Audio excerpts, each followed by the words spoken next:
Hi, we're Pastor Allison's mom and dad from Gainesville, Georgia. And we know in Texas, you think barbecue comes from an animal that makes a moo.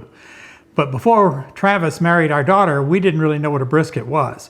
Here in Georgia, we think barbecue comes from an animal that goes oink. So to be truly Georgia barbecue, it has to have a special Georgia sauce. So we're going to share with you our Georgia Peachtree barbecue rib sauce. And by the way, there are over 70 streets named Peachtree in just Atlanta alone. In Georgia, we're real proud of our peaches. All right, to make that Peachtree barbecue sauce for your baby back ribs, you take 2 containers of baby food peaches. And you will add to that 2/3 of a cup of ketchup and 2/3 of a cup of apple cider vinegar, 4 tablespoons of soy sauce, 1 well-packed cup of brown sugar, 1 teaspoon of garlic powder, or you could use 4 cloves of garlic. That's also fine. And then last, 2 teaspoons of ginger. And then you'll need to mix it up until all your brown sugar is dissolved. Okay, so for our ribs, we have a rack of baby back ribs. Already cut them in half. And we're going to quarter them because I think that makes them easier to handle. Not everybody agrees. I also want to point out that ribs, baby backs, come with a film on the back that is best to remove because it lets the flavor soak in if you remove the film. It's really hard to get it off. You work it at a corner and then pull it off, but I like to have my butcher take it off because it's so difficult to take off. So we're going to go ahead and quarter these down now. For this recipe, we're simply going to use the home oven and a grill later.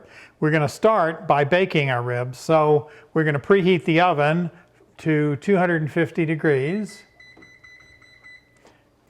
We've reserved out some of the barbecue sauce in a separate bowl that I'm going to use to brush the raw pork.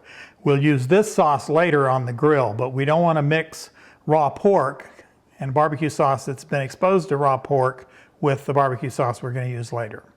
While the oven's heating, we're going to prepare the ribs. First of all, we're going to take the barbecue sauce that Jamie made and we're going to really dose them up.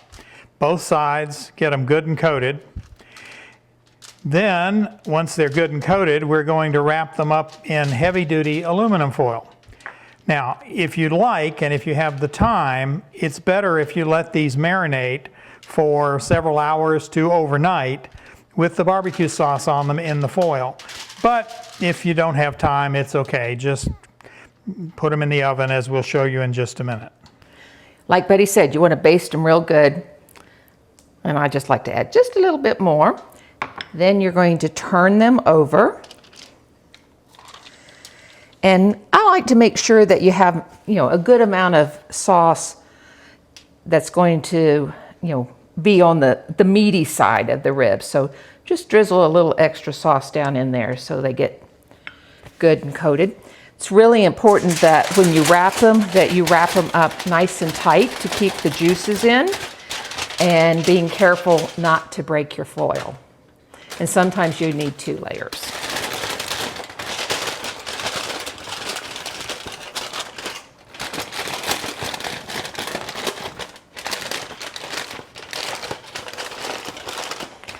Once I get the long section done, I kind of do like a little tri-fold and then curl up from the end. And if I happen to break through the foil, then I'll just add another layer of foil.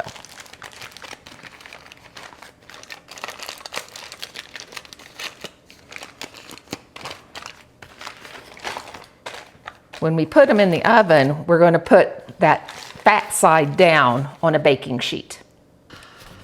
Our oven has preheated to 250 degrees, and now we're going to put the ribs in, and we're going to bake them for about 2.5 hours. So our ribs have come out of the oven. We've unwrapped them from foil, and Jamie's about to put them on a grill that's really hot, about 400 to 500 degrees, to give them some nice grill marks and to just sort of finish them off because they're really already done. And we'd love for y'all, anybody, to come see us here in Georgia. We'll fix you some baby back ribs with our Peachtree barbecue sauce, and y'all take care. We're about to have dinner.